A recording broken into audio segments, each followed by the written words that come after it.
ఎవరినడికి jeep తీసుకొచ్చావురా? ఏంటి నా jeep నేను తెచ్చుకోవడానికి నిన్ను పర్మిషన్ అడగాల? మరి నేను హెడ్ కానిస్టేబుల్ ని, ఆఫ్టర్ ఆల్ నువ్వు ఎస్ఐ. బాబాయ్ మనం తర్వాత మాట్లాడుకుందాం. నువ్వు ఒకసారి బయటికి వెళ్ళు. నేను అమ్మాయితో పర్సనల్ గా మాట్లాడుకో.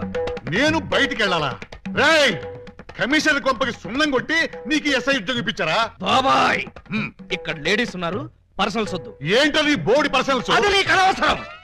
ఒక ఎస్ఐగా నీ పై అధికారిగా నీ కాళ్ళు గడ్డాలు పట్టుకుని బతిమాలుతున్నాను. బయటికి వెళ్ళు. ఆయనే వెళ్తారు, మీరు రండి. ఇన్నాళ్ళు మీ వాడిని కసివాడు అనుకున్నాం, చాలా కసివాడు సుమా.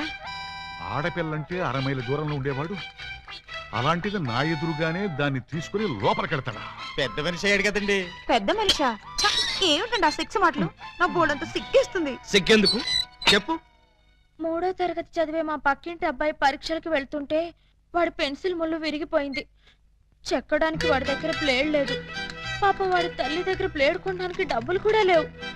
ఆ నిస్సహాయ స్థితిలో ఆ పసివాడి చూపులు నన్ను కదిలించాయి. వాడు పరీక్షలకు వెళ్ళకపోతే ఫెయిల్ అవుతాడు. ఫెయిల్ అయిన వాడి భవిష్యత్తులోకి ఒక్కసారి తొంగి చూడండి. ఇదేమిటి ఇలా కౌగులించుకున్నావు? ఇలాగే ఆ పసివాడు నన్ను వాటేసుకుని బ్లేడు బ్లేడు అని బోర్ నేర్చాడు. ఆ ఏడుపుకి నా లివర్ కరిగిపోయింది. లివర్ కరిగిపోయిందా? అవును, అందరికీ గుండె కరుగుతుంది, అదేమిటో నాకు లివర్ కరుగుతుంది. అంతే, ఆడది అబల కాదు, సబల అని విజయశాంతిలాగా నిరూపించాలనుకున్నాను. వెంటనే అటుగా వెళ్తున్న మరో పసిపిల్లవాడి పుస్తకంలోని బ్లేడు దొంగిలించా. నేను చేసింది నేరమా? నేను చేసింది పాపమా? నేను చేసింది ఘోరమా? చెప్పండి, నేనున్న పరిస్థితుల్లో మీరుంటే ఏం చేసేవారు? నేను నీలాగే దొంగతనం చేసేవాడిని. అవును, నాదో చిన్న డౌట్. ఇందులో ఏమంత సీక్రెట్ ఉందని నన్ను ఇక్కడికి తీసుకొచ్చావు? ఈ నిజం తెలిస్తే మీరు ఇలాగే కన్నీరు పెట్టుకుంటారు. అది చూసి నేను మిమ్మల్ని ఏదో చేశానని మీ పోలీసులు అనుమానిస్తారు. అవునవును, వాళ్ళు అలాంటి వాళ్ళే.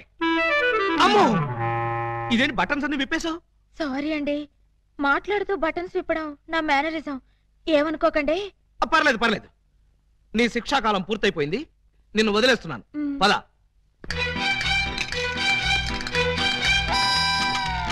వస్తున్నారు వస్తున్నారు. సార్, బొత్తాలు పెట్టుకుంటున్నారు సార్. చూస్తున్నా. అమ్మాయి కూడా బట్టలు సర్దుకుంటుంది సార్. అది చూస్తున్నా. ఇదిగో ఈ 100 రూపాయలు తీసుకెళ్లి అటువంటి పిల్లలకి బ్లేడ్ కొనిపెట్టు.